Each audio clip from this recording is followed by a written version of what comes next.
A thunderstorm raged over the mountains as the farmer's calloused hands clung to the stranger's wrist, her body dangling above the cliff, her eyes wide with terror. She wore a torn designer coat. He wore muddy boots, and in that moment, nothing else mattered. But when he finally pulled her up and she looked into his eyes, she whispered something that would change his entire life. The wind howled like a wounded animal through the trees, tearing at Jackson Cole's jacket as he stepped off the muddy trail with his flashlight barely piercing the sheets of rain. He wasn't supposed to be out here. His old truck had broken down 2 miles back, and he'd taken the long route on foot to reach the nearest ranger cabin. But fate had other plans. A scream cut through the night, sharp, human, close. Jackson froze. Another scream echoed off the cliffs, more desperate this time. Without thinking, he turned and ran toward the sound, boots slipping over wet moss and gravel. Branches whipped his face. Thunder cracked overhead. And then he saw her. She was clinging to a twisted root just below the edge of the cliff. Her nails were torn. Her designer blouse soaked through. Makeup ran down her pale cheeks as she cried out, "Please, somebody, help me!" Jackson dropped to his knees, reached out without hesitation, and yelled over the roar of wind, "Take my hand!" I can't hold on," she gasped. "Yes, you can," he barked, the authority in his voice cutting through her panic. "Don't look down. Look at me." Their hands met, hers trembling, soft, foreign to this terrain. His, firm, scratched, strong. He braced his foot against a rock and pulled. His muscles screamed. His heart pounded. She let out a sob. "You're going to let me fall." "I ain't letting go," he gritted through clenched teeth. "Not tonight." With one last surge of strength, Jackson yanked her upward and rolled them both back onto solid ground. She collapsed on top of him, coughing and sobbing as the rain poured down. His breath came in short gasps, heart thudding against his ribs. Then, silence, just the soft patter of rain and the crackle of distant thunder. He sat up slowly. "You okay?" She stared at him with wide, disbelieving eyes. You saved me." "Yeah. Well, couldn't just leave you hanging there, could I?"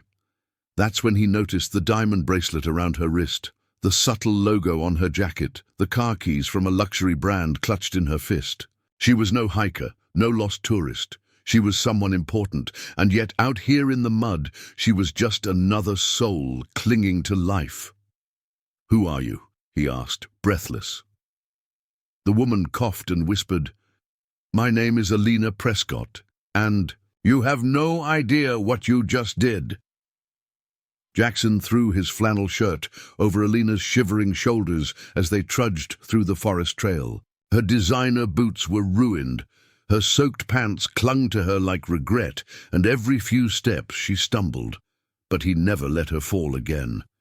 He guided her through the dense undergrowth, his flashlight beam bobbing over twisted roots and slippery stones.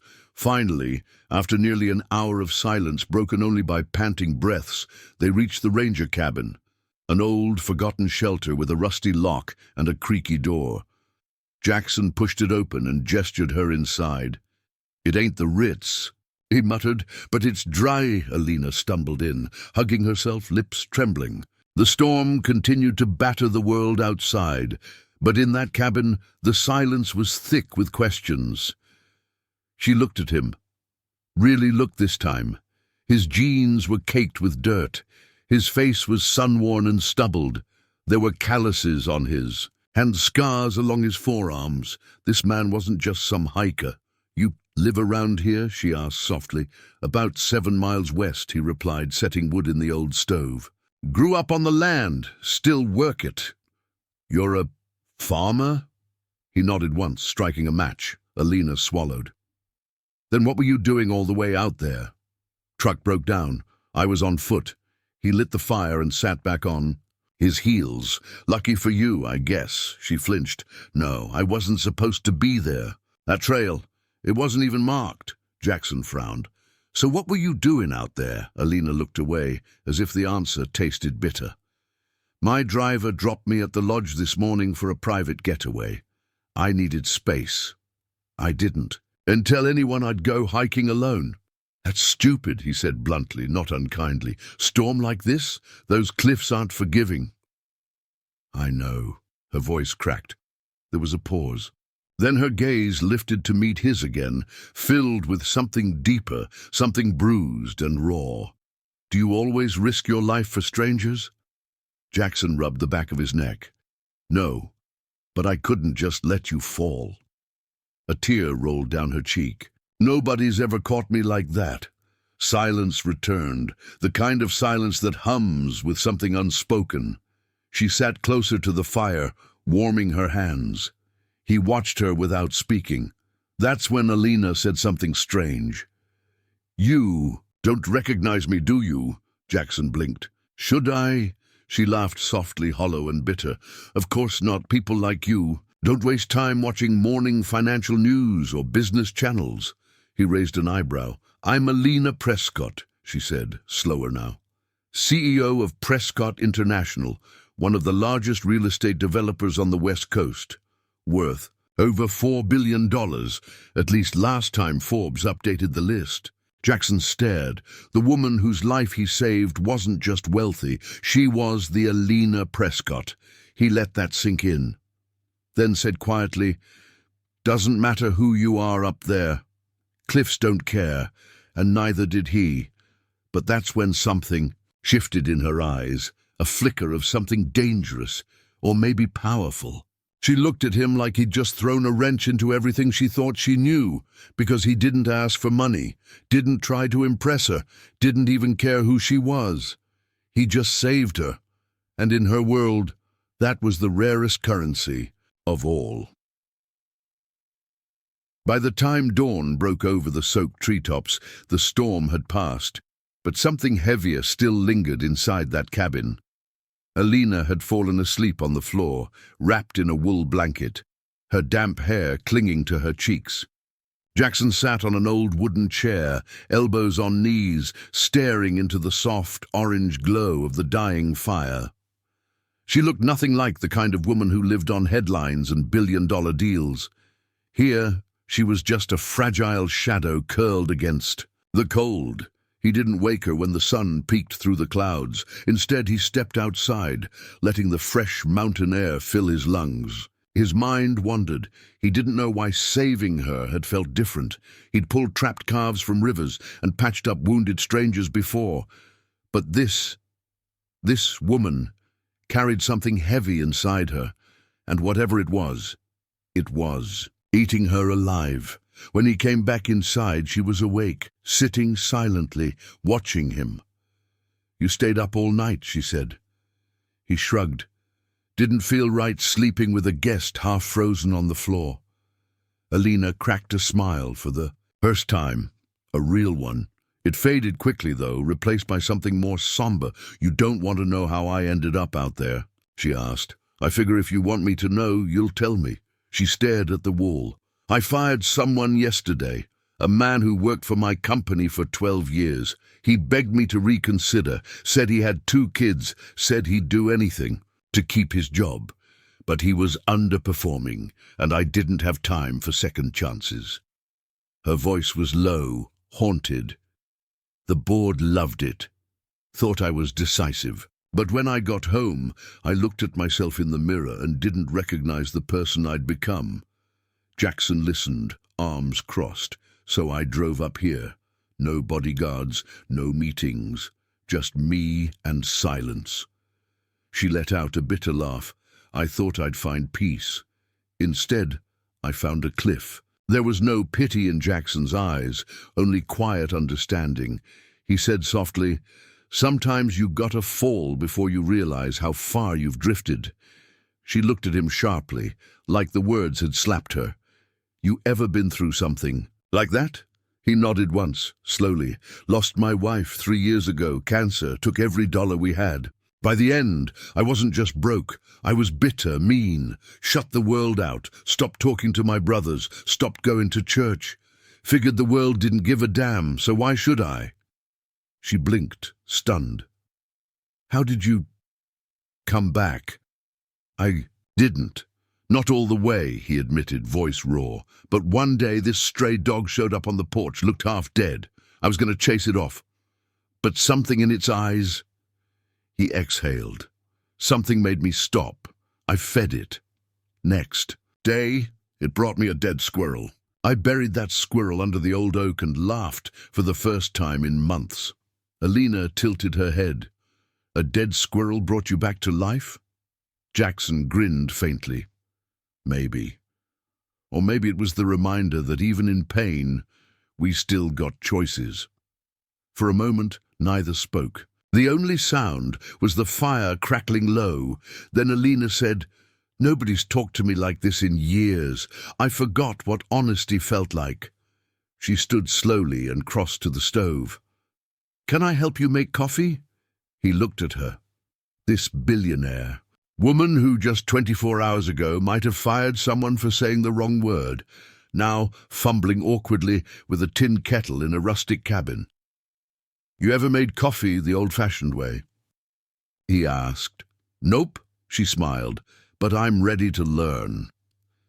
And in that quiet mountain morning, something strange happened. They talked, cooked eggs over the fire. She laughed when she spilled water on herself. He showed her how to grind beans with an old hand-crank grinder. It wasn't a rescue anymore. It was something else. Maybe even the beginning of something neither of them expected. But Jackson didn't know then, didn't see it coming, what she would do, just a few days later, would turn his entire world upside down, because Alina wasn't a woman who forgot her debts. She was a woman who repaid them with interest, and her next move would send shockwaves all the way from that lonely cabin to the heart of Wall Street. 3 days later, Jackson was elbow-deep in engine grease, sweat dripping from his brow. As he worked on an old tractor that hadn't started in 2 years, the storm had passed. The fields needed tending. Life for him went back to normal, or so he thought. He hadn't heard from Alina since the morning she left, wrapped in his spare jacket, promising she'd repay him one day. He didn't take it seriously. Billionaires say all sorts of things. When their lives flash before their eyes, but then came the convoy. It started with a low rumble.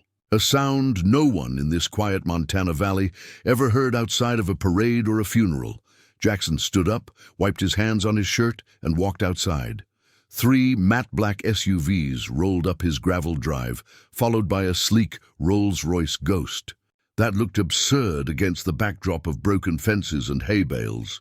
The doors opened. Suits stepped out first, tall men with sunglasses. Earpieces, the type that made you nervous, even if you weren't hiding anything. And then, from the rolls, she stepped out, Alina Prescott, but not the one he knew from the cabin. This version was back in her armor, flawless makeup, crisp cream. Suit, heels like knives, posture straight as a blade. She looked every inch the corporate queen, and yet her eyes softened the moment they landed on him.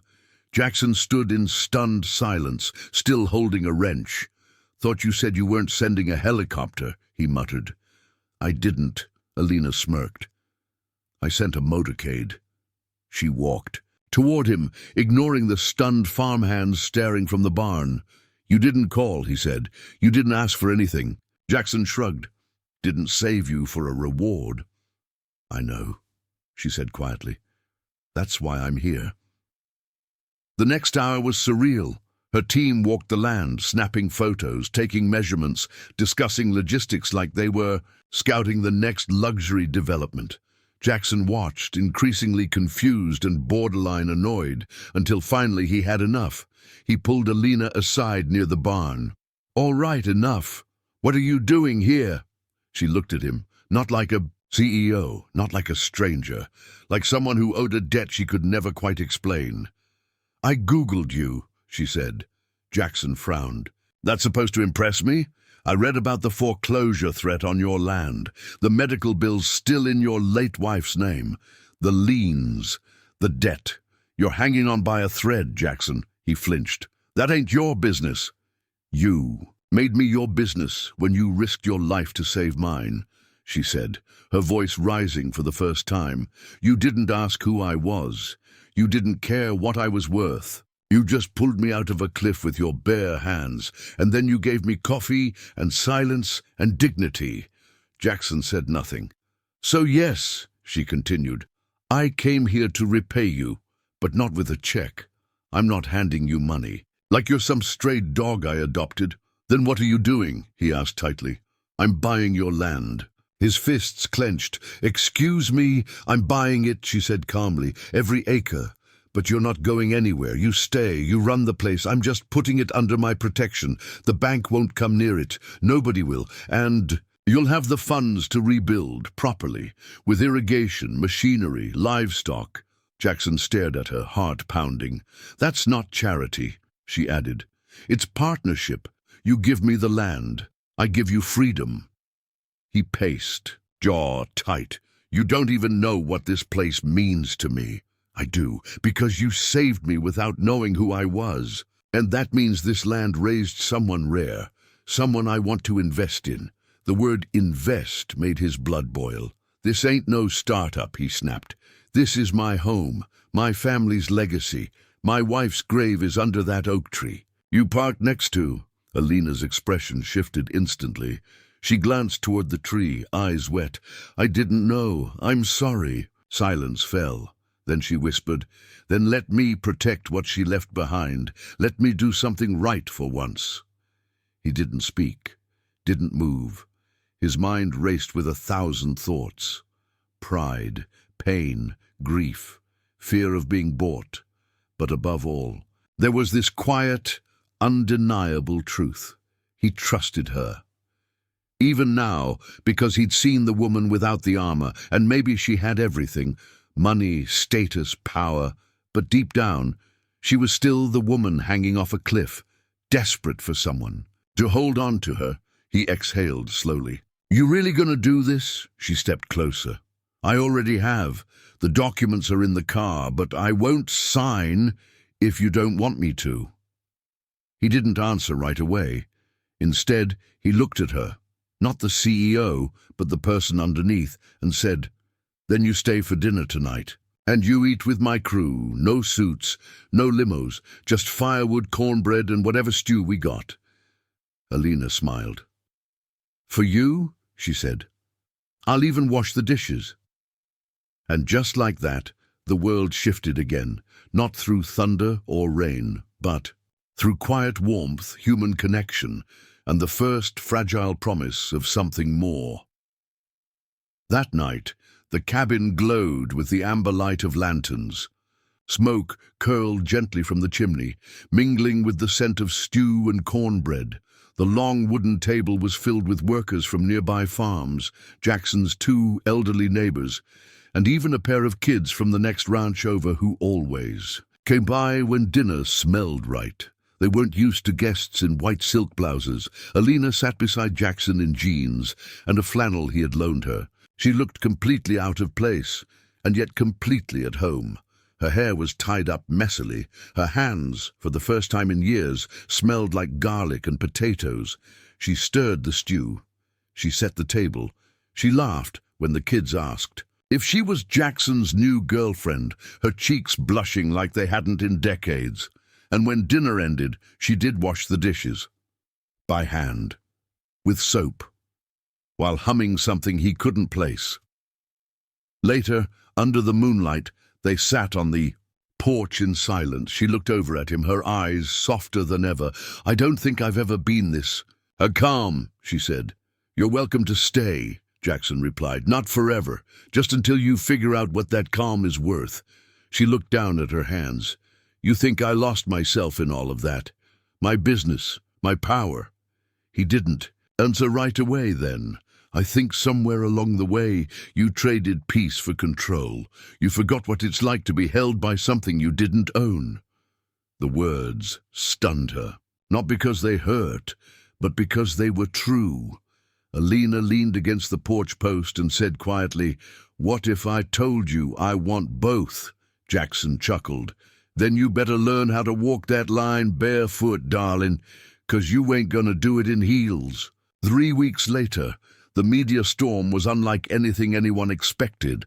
It started with a single headline: Billionaire Alina Prescott quietly buys failing Montana farm to save. Local hero who rescued her life. Then came the photos, images of her barefoot, on the land, helping Jackson repair a fence, holding a baby goat, laughing with children. No makeup, no boardroom, just real. The story exploded. Talk shows debated her motives. Morning segments called her the billionaire with a heart. Internet sleuths found the cliff where she nearly died and posted drone footage of the very route she clung to. It became a symbol, a metaphor, the route of redemption. Jackson, meanwhile, was ambushed by reporters at the local feed store. How does it feel to be the man who saved America's favorite billionaire? He squinted. Same as saving anyone else. She just screamed louder. The video went viral in hours. But what shocked him came days later. When Alina invited him to a press conference in San Francisco, he didn't want to go, hated the idea, told her no 3 times. But she looked him in the eye and said, "You once said sometimes we fall, so we remember how far we've drifted. Help me show people how to come back." So he agreed. The venue was packed. Reporters, shareholders, board members, and curious strangers. Cameras flashed like lightning. But when Alina walked up to the mic, she wasn't wearing Prada. She was in boots, a plaid shirt, and a ring Jackson's mother had once owned, gifted quietly after their second night stargazing. She took a deep breath, looked out over the crowd, and said, "3 weeks ago, I nearly died. Not from business loss, not from scandal, but from thinking I was invincible." The room went still, and when I was hanging off a cliff, I didn't call my lawyers, I didn't text my board. I screamed, and someone came, a stranger, a farmer, a man with nothing to gain, who pulled me back to life with his own bare hands. Her voice cracked. "His name is Jackson Cole. And today I'm naming him co-founder of the Prescott Redemption Initiative, an effort that will rescue small American farms, empower underfunded rural communities, and remind this country that real strength comes from the hands that work the land." Gasps filled the room, but she wasn't done. "And yes, I'm stepping down as CEO of Prescott International." The room erupted. Journalists scrambled, phones lit up, board members gaped. She smiled calmly. "I'm not disappearing. I'm just finally choosing something real, something grounded, something human. And for those of you who think I've lost my mind," she turned to Jackson seated at the edge of the stage, "you're right. I lost my mind and found my heart." He stood slowly. The applause that followed shook the floor. The Prescott Redemption Initiative became a national movement. Farms across the Midwest began receiving help, real help. Loans cleared, equipment delivered, mental health support provided. And in every small barn that suddenly had hope again, there hung a photo of a rugged man holding a rope and a woman clinging to it, smiling in the rain. As for Jackson and Alina, they never defined their relationship in public, but anyone who visited the farm could see the way she looked at him when he talked about crop rotation, or how he touched her back when she leaned too close to the fire. Love, like land, doesn't need a press release, just roots. She was a billionaire who had everything, but no one real to catch her. He was a farmer, with nothing left to give, but a heart strong enough to hold on. When their worlds collided, they didn't just survive, they rebuilt.